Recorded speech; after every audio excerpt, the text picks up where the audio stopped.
Hello, everyone. This book review is long overdue. Today it'll be on the book Breakfast of Champions by Kurt Vonnegut. And the book was packed away on our move, and so I don't have it to show you. I showed you in the last movie, clip, video, review thing, I think.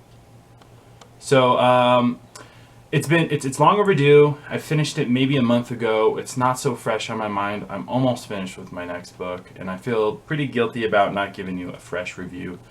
And so I was tempted into refreshing my mind by watching another review and giving myself some ideas, and I thought that's not right. I wanted to give my response, my own personal feelings towards this book I read. Now, it's my fourth or fifth Vonnegut book. Maybe fourth is more honest or whatever. But like all Vonnegut books, he is very capable of penetrating you to your inner psyche, as far as relating you to the characters or relating the character to yourself. And he really does a nice job of portraying the capabilities of the human animal, both negative and maybe not so positive, because I think positive is more a reflection of what isn't so terribly negative most of the time. You're getting a little Nietzsche on that from me, I guess. But I feel what it does is it illustrates the capability for man to just fuck up. Excuse my French or whatever. And it's not a purely negative book, because there's a lot of humor, though dark most of the time, and there's a lot of I think that there's a reason why someone would walk away from reading his books and enjoy it. And I'll get more into Breakfast of Champions in a little bit, but this is my first Vonnegut book review. There's something I think you walk away though kind of stunned, but I think you can acknowledge that it was a good thing for you to go through those deep emotions of yours when reading a Vonnegut book. You know, you might read a passage and just have to stop and be like, whoa, that was real, even though it was entirely fiction.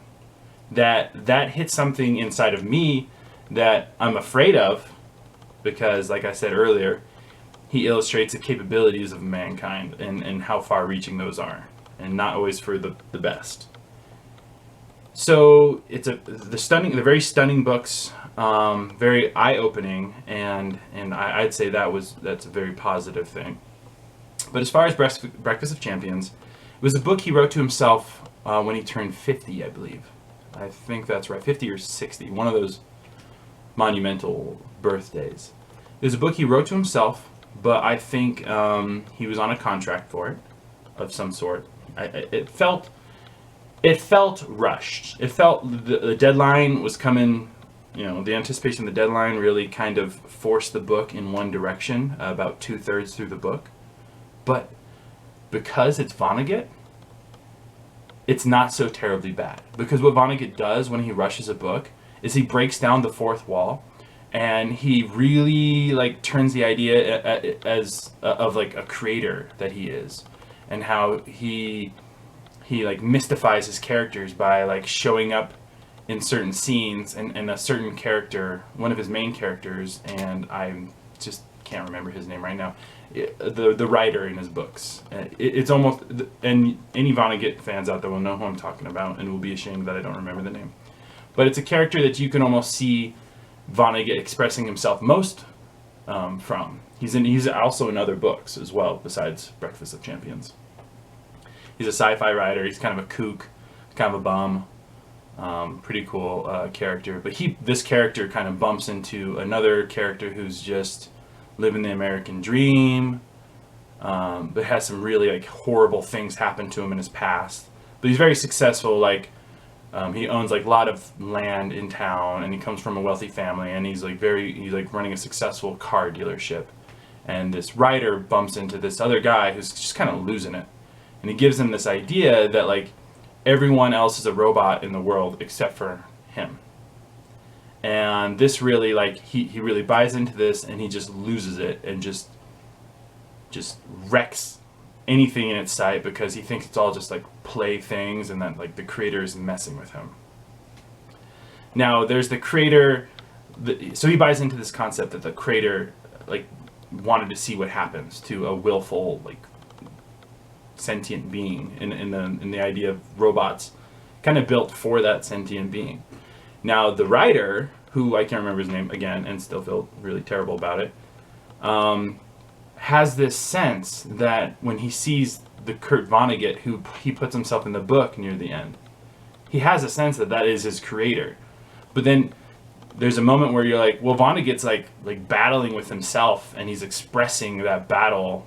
And even though it seems, and it's kind of obvious that it's like a rushing of the book and getting it over with, that you're starting to see some like self-reflection of a middle-aged to older-aged man. And even though he's been obviously very introspective throughout his life, as far as we can see in all of his other books, he's still dealing with some issues with his mother, and like the ideas of suicide and mental disease, and it's very, very eye-opening book. His books I recommend to everyone. Slaughterhouse-Five is easily something everyone should read. Cat's Cradle was pretty good, and Sirens of Titan was alright. I really liked Cat's Cradle, actually. It was pretty good stuff. A little bit more whimsical, and it's appreciated when you're used to reading Vonnegut. But all of his books are excellent, and I can't even knock on this book for feeling rushed, because he really pulls it off. And yeah, so that's the review I have for Breakfast Champions. Pretty vague, I know. Stepping back from it, but I don't want to give away a lot of stuff in the books in these reviews, anyways. For the sake of, you should read it. And I hope you enjoyed this review. My next book, and I am very close to finishing it, is Wool by Hugh Howey. Let me see. I think you can see it pretty good here. Hugh Howey, this is his first book. He's going to be a very successful writer, I think, because he has captured a style that is very successful. The beginning of the book I actually really enjoyed, because it reflects a like a mysterious idea that you really must find out about. Now you find out about it, like, it's not one of those things you find out about way later on. You find about it kind of soon, but it gets you going. Like a book, Speaker for the Dead by Orson Scott Card. It's the chronological sequel to, as far as him writing it, to Ender's Game. And if you don't know what Ender's Game is, read that too. As far as Wool goes, the start of it is very similar to the start of Speaker for the Dead, which is one of my most favorite books, standalone, even though it's like part of a series. Just by itself, you can just read it, and it's amazing. And it starts out very similar to that. So I can already say I'm recommending Wool, Hugh Howey. Very successful writer. He's going to make a lot of good books.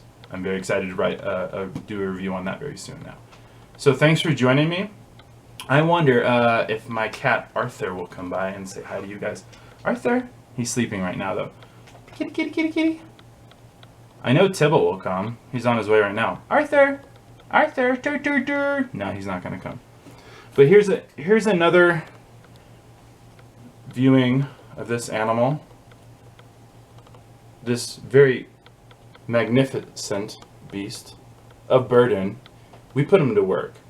You may not know that we submit ourselves to a philosophy of working domestic cats. We'll get into the details of what they actually do for work later on, but don't call pet control on us or Humane Society, okay? All right, because these guys get love too. Look at that face. Do you see it? Is it looking in your soul? All right, guys. Thanks for watching, and I will see you again soon, hopefully. Bye. Simon Tybalt's the star of the show every time.